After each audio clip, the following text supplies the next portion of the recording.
திராவிட முன்னேற்ற கழக அரசு இன்றைக்கு இந்தியாவிலேயே அடிக்கடி முதலமைச்சர் பேசுறார், தமிழ்நாடு தான் முதலிடம், தமிழ்நாடு தான் முதலமைச்சர். அந்த அமைச்சர் எல்லாம் பேசுறாங்க சூப்பர் முதலமைச்சர். எதுல சூப்பர் முதலமைச்சர்? கடன் வாங்குவதிலே சூப்பர் முதலமைச்சர். சிந்திச்சு பாருங்க, 5 ஆண்டுல 5 லட்சம் கோடி கடனை வாங்கி இந்தியாவிலே கடன் வாங்குவதிலே முதல் மாநிலம் என்ற பெயரை பெற்ற சாதனை படைத்த அரசாங்கம் திமுக அரசாங்கம்.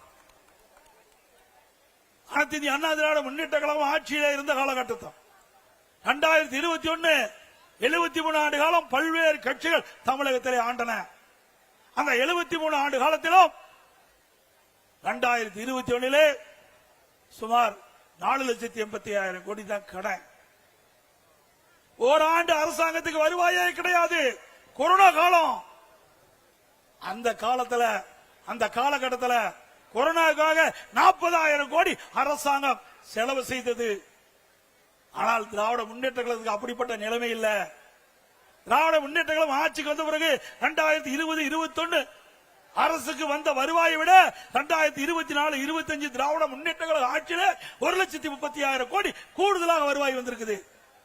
ஒரு பக்கம் கூடுதலாக வருவாய், ஆனால் புதிய திட்டங்கள் இல்ல. ஆக இப்படி வருவாய் கூடுதலாக வந்தும் கூட கடன் வாங்குவதற்கு என்ன காரணம்?